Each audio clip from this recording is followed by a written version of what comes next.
Today நம்ம பார்க்க போகிற டாபிக் வந்து கண்ட்ரோல் ஸ்டேட்மெண்ட்ஸ். ஓகே, கண்ட்ரோல் ஸ்டேட்மெண்ட்ஸில் இதுதான் கண்ட்ரோல் ஸ்டேட்மெண்ட்ஸ்க்கான structure, decision making and then looping. So ரெண்டு இருக்குது. ஸோ டிசிஷன் மேக்கிங்னாலே நார்மலாக நம்ம என்ன சொல்லுவோம்னா நம்ம எடுக்கிற டிசிஷன் அந்த மாதிரி சொல்லுவோம். ஸோ இப்போ இதில் வந்து என்ன அப்படின்னா கண்டிஷ்னல்னு ஒன்று இருக்குது, அன்கண்டிஷ்னல்னு இருக்குது. கண்டிஷ்னல்னால் நம்ம கொடுக்குற கண்டிஷனுக்கு ஏற்ற மாதிரி ஒர்க் பண்ணுறதுக்காக தான் கண்டிஷ்னல் சொல்கிறோம்.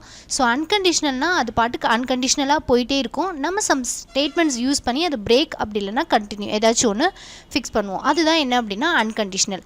அண்ட் தென் லூப்பிங்கில் வந்து ஃபார் அண்ட் தென் வைல் ரெண்டு இருக்குது. ஸோ நம்ம பைத்தானில் வந்து do while and switch support ஆகாது.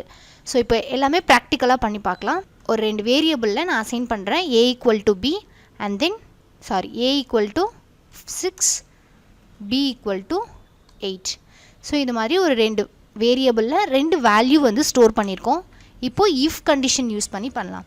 ஸோ அப்போ நான் கண்டிஷன் எப்படி கொடுக்கணுன்னா if a greater b and then print. So பிரிண்டில் என்னென்னா என்னோடய a வந்து greater than b இருந்துச்சுன்னா print a is greater. Okay, so இப்போது இன்னொரு பார்ட் என்ன அப்படின்னா இஃப்பில் வந்து நம்ம டேரெக்டாக இந்த மாதிரி இஃபு கீழே கொடுத்தோம் அப்படின்னா நம்மளோட கண்டிஷன் வந்து என்ன பண்ணாது அப்படின்னா ஒர்க் ஆகாது, எரர் தான் வரும். ஸோ இப்போ நான் இதை ரன் பண்ணும்போது எனக்கு ஃபர்ஸ்ட் டைம் மட்டும் சேவ் பண்ண சொல்லி கேட்கும். ஸோ நான் கண்ட்ரோல் ஸ்டேட்மெண்ட் சிஎஸ்ன்னு சேவ் பண்ணியிருக்கேன். ஓகே, ஸோ இப்போ ரன் பண்ணும்போது எக்ஸ்பெக்டட் அண்ட் இண்டென்ட் பிளாக் அப்படின்னு கேட்குது. ஏன் அப்படின்னா ஸோ இப்போ நம்ம C++லாம் பார்த்துக்கிட்டோன்னா ஓப்பன் அண்ட் க்ளோஸ் பிரேஸ் இருக்கும். ஆனால் நம்ம பைத்தானில் அந்த மாதிரி சப்போர்ட் ஆகாது open and close brace. So அதுக்காக ஒரு கண்டிஷனும் நம்ம முடித்தோடனே ஒரு டேப் ஒன்று கொடுக்கணும். ஸோ டேப் இல்லைன்னா ஸ்பேஸ் எனிதிங். ஸோ இப்போ நான் ரன் பண்ணும்போது எனக்கு எம்டியாக வந்திருக்கு அவுட்புட். ஏன் எம்டியாக வந்திருக்கு அப்படின்னா என்னோடய கண்டிஷன் வந்து ஃபெயில் ஆகிடுச்சு, அதனால் எனக்கு எதுவுமே வரல. ஸோ இப்போ என்னோடய கண்டிஷன் ட்ரூவாக இருந்தது. இப்போ நான் இங்கே வந்து 16 அப்படின்னு கொடுத்துருக்கேன்னா ஸோ a is greater அப்படின்னு வரும். ஓகே, இது வந்து கரெக்ட் தான். ஏன்னா நம்மளோட வேல்யூ வந்து 16 அண்ட் தென் பியோட வேல்யூ வந்து 8. ஸோ இப்போ a is greater. ஓகே, இப்போ எனக்கு வந்து a is ஸ்மாலர் அப்படின்னா இப்போ நான் இங்கே 6ன்னு கொடுத்துருக்கேன் அண்ட் தென் பியில் வந்து 8ன்னு கொடுத்துருக்கேன். ஸோ இப்போ எனக்கு a is greaterன்னு தான் வருது, ஆனால் ஸ்மாலர் அப்படின்றது வரல. நம்ம கண்டிஷன் ஒர்க் ஆகலை அப்படின்னா நமக்கு வெறும் எம்டியாக வருது. ஸோ அப்போ நம்ம என்ன யூஸ் பண்ணலாம் அப்படின்னா எல்ஸ் அப்படின்ற ஒரு ஸ்டேட்மெண்ட் யூஸ் பண்ணலாம். ஸோ இப்போ இதுலேயே இஃப்க்கு நேராக எல்ஸ் கோலன். ஸோ இன்னொரு விஷயம், எல்லா கண்டிஷனுக்குமே நம்ம என்ன பண்ணணும் அப்படின்னா கோலன் அப்படின்றத மஸ்ட்டாக கொடுக்கணும். எந்த கண்டிஷனாக இருந்தாலும் சரி, இஃப் எல்ஸு அண்ட் தென் இதுக்கப்புறம் நம்ம யூஸ் பண்ணுற கண்டிஷன்ஸ் எல்லாத்துக்குமே கோலன் அப்படின்றத கண்டிப்பாக என்ன பண்ணணும்னா மென்ஷன் பண்ணணும். So next print b is greater. இப்போ எல்ஸ் பார்ட் எதுக்காகனா நான் கொடுத்த இஃப் கண்டிஷன் எனக்கு ஒர்க் ஆகலை, அது ஃபெயில் ஆகிடுச்சு அப்படின்னா ஆட்டோமேட்டிக்காக அது எல்ஸ் பார்ட்டில் என்ன இருக்கும் அது வந்து ரன் ஆகிடும். ஸோ இப்போ நம்ம ரன் பண்ணும்போது b is greater அப்படின்னு வருது. பிகாஸ் நம்ம கொடுத்த இஃப் கண்டிஷன் என்ன ஆகலை அப்படின்னா சாட்டிஸ்ஃபேக்ஷன் ஆகலை, அதனால் எனக்கு என்ன வந்துருச்சு அப்படின்னா b is greater அப்படின்னு வந்துருச்சு. ஓகே, ஸோ இதுதான் if and else. So and then இன்னொன்று என்ன அப்படின்னா elif அப்படின்னு இருக்குது. ஸோ இப்போ இஃப் யூஸ் பண்ணியாச்சு, எல்ஸ் யூஸ் பண்ணியாச்சு. நான் ஒரே ஒரு கண்டிஷன் கொடுத்துருக்கேன். இப்போ நான் இன்னொரு 2-3 கண்டிஷன்ஸ் இதுக்குள்ளேயே நான் பாஸ் பண்ணணும் அப்படின்னா நம்ம என்ன யூஸ் பண்ணலான்னா elif அப்படின்னு யூஸ் பண்ணலாம். ஸோ அப்போ நான் எல்ஸுக்கு கீழே கொடுக்கலாமா இந்த இடத்துல நம்ம elif என்ன பண்ணக்கூடாது, கண்டிப்பாக கொடுக்கக்கூடாது. ஏன் அப்படின்னா எல்ஸ் பார்ட்டுன்றது கண்டிஷன் ஒர்க் ஆகலைன்னா அது ஆட்டோமேட்டிக்காகவே எல்ஸ் பார்ட் ரன் ஆகிடும். அப்போ நம்ம இஃப்க்கு அடுத்தது தான் என்ன கொடுக்கணுன்னா elif கொடுக்கணும். elifல கண்டிஷன். ஸோ என்ன கொடுக்கலாம் அப்படின்னா a = b அப்படின்னு ஒரு கண்டிஷன் நான் வந்து elifல பாஸ் பண்ணியிருக்கேன். ஸோ a = b இந்த கண்டிஷன் வந்து சாட்டிஸ்ஃபேக்ஷன் ஆச்சு அப்படின்னா எனக்கு print வந்து a and b are equal.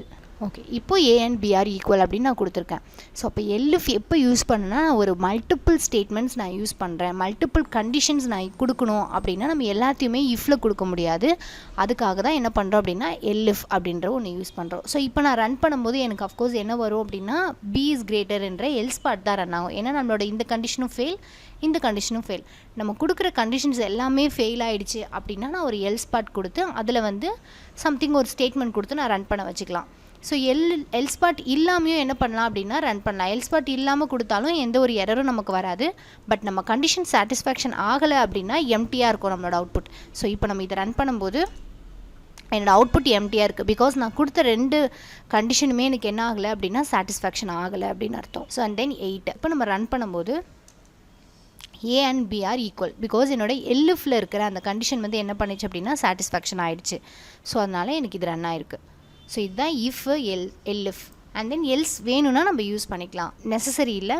But else part வந்து கண்டிஷன் ஒர்க் ஆகலை அப்படின்னும் போது தான் எல்ஸ் பார்ட் வந்து ரன் ஆகும்.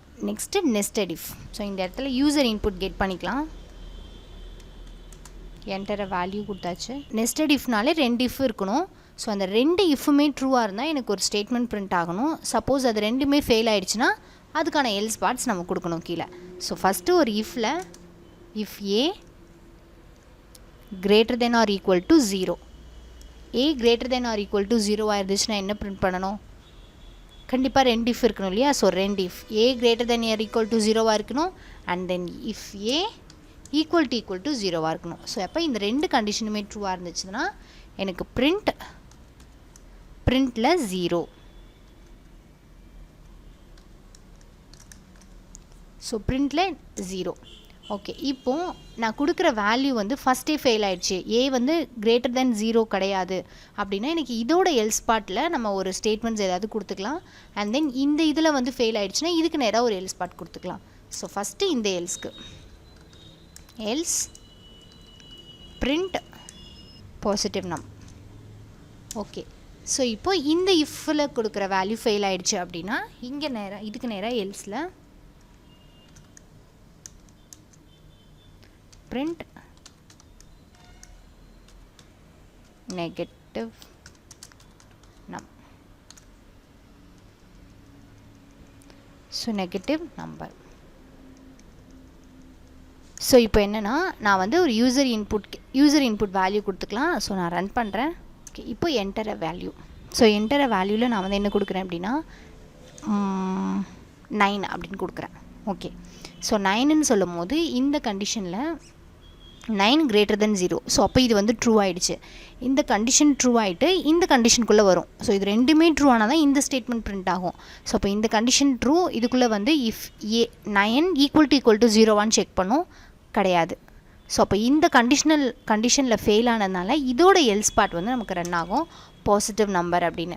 ஸோ அப்போ இந்த இடத்துல 9 அண்ட் தென் இந்த கண்டிஷன் ஃபெயில், இதோட எல்ஸ் பார்ட் வந்து ரன் ஆகிடுச்சு. திரும்பவும் ரன் பண்ணும்போது வேல்யூ கேட்குது, நெகட்டிவ் வேல்யூ கொடுக்கலாம். -8 அப்படின்னு கொடுக்குறேன். ஸோ -8ன்னு கொடுக்கும்போது ஃபஸ்ட்டு கண்டிஷனுக்குள்ளே வரும். இந்த கண்டிஷன்லேயே என்ன ஆகிடும் அப்படின்னா ஃபெயில் ஆகிடும். ஸோ இது ஃபஸ்ட்டுலேயே ஃபெயில் ஆகிடுச்சுன்னா அதோட எல்ஸ் பார்ட் என்னவோ அதோட எல்ஸ் பார்ட் நெகட்டிவ் நம்பர் அப்படின்றது எனக்கு என்ன ஆகும் அப்படின்னா பிரிண்ட் ஆகும். ஸோ திரும்பவும் ரன் பண்ணி 0. ஸோ எக்ஸாக்டாக நம்ம 0 கொடுக்குறோம். ஸோ ஃபஸ்ட்டு கண்டிஷன் செக் பண்ணோம், இந்த கண்டிஷன்லேயும் ட்ரூ. அண்ட் தென் அடுத்த கண்டிஷன் செக் பண்ணோம், இந்த கண்டிஷன்லேயும் ட்ரூ. 2மே ட்ரூ ஆனதுனால இந்த ஸ்டேட்மெண்ட் பிரிண்ட் ஆகும், print 0. So print 0. பாஸ் அப்படின்ற ஒரு ஸ்டேட்மெண்ட் இருக்குது. பாஸ் ஸ்டேட்மெண்ட் எதுக்காக அப்படின்னா நம்ம ஃப்யூச்சரில் இம்ப்ளிமெண்ட் பண்ணிக்கலாம் அதை. ஃபார் எக்ஸாம்பிள் இப்போ நான் இங்கே இருக்கிற இந்த print ஸ்டேட்மெண்ட்டை நான் ரிமூவ் பண்ணிட்டேன். ஸோ இங்கே வந்து நம்ம ரிமூவ் பண்ணிட்டோம் அப்படின்னா நமக்கு என்ன பண்ண முடியும்? ரன் பண்ணும்போது கண்டிப்பாக எரர் தான் வரும். பிகாஸ் நம்ம அதை வந்து print ஸ்டேட்மெண்ட்டே ரிமூவ் பண்ணிட்டோம், அதனால நமக்கு எரர் வருது. பட் ஆனால் இந்த 2 கண்டிஷனும் ட்ரூ ஆனதுன்னா சம்திங் நாங்கள் கொடுக்க போகிறேன், பட் நான் லேட்டராக அதை டிஃபைன் பண்ணணும் அப்படின்ட்டு நம்ம வச்சுருக்கோம். ஆனால் அந்த டைமில் நம்ம அதை ரிமூவே பண்ணிட்டோம் அப்படின்னா நமக்கு கண்டிப்பாக எரர் வரும்.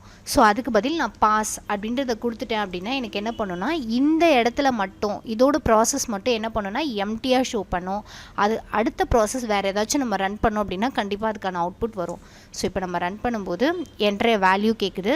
நான் வந்து 0 கொடுத்தா மட்டும் நமக்கு எம்டியாக வரும். மற்ற வேல்யூஸ் ஏதாவது கொடுத்தனா அடுத்தடுத்த ஆப்ரேஷன்ஸ் அது பண்ணிட்டு தான் இருக்கும். ஸோ இப்போ நான் 9 கொடுக்குறேன். ஸோ எனக்கு பாசிட்டிவ் நம்பர் அப்படின்னு வருது. பிகாஸ் இந்த பாஸ் வந்து என்ன பண்ணாது அப்படின்னா எரர் நமக்கு ஷோ பண்ணாது. ஃப்யூச்சரில் ஏதாச்சும் நம்ம இம்ப்ளிமெண்ட் பண்ணணும், இந்த இடத்துல லேட்டராக டிஃபைன் பண்ணணும் அப்படின்னும் போது நம்ம பாஸ் ஸ்டேட்மெண்ட்டை யூஸ் பண்ணிக்கலாம். ஸோ திரும்ப ரன் பண்ணும்போது நான் 0 அப்படின்னு கொடுக்குறேன். ஸோ 0 கொடுக்கும்போது அந்த இடத்துல நம்ம பாஸ் கொடுத்துருக்கிறதுனால நமக்கு அவுட்புட் எதுவுமே வராது, வெறும் எம்டியாக தான் வரும். ஸோ இதான் நம்மளோட if elif and then elif using else, nested if and then pass. So next கிளாஸில் லூப்பிங் பற்றி பார்க்கலாம். தேங்க்யூ.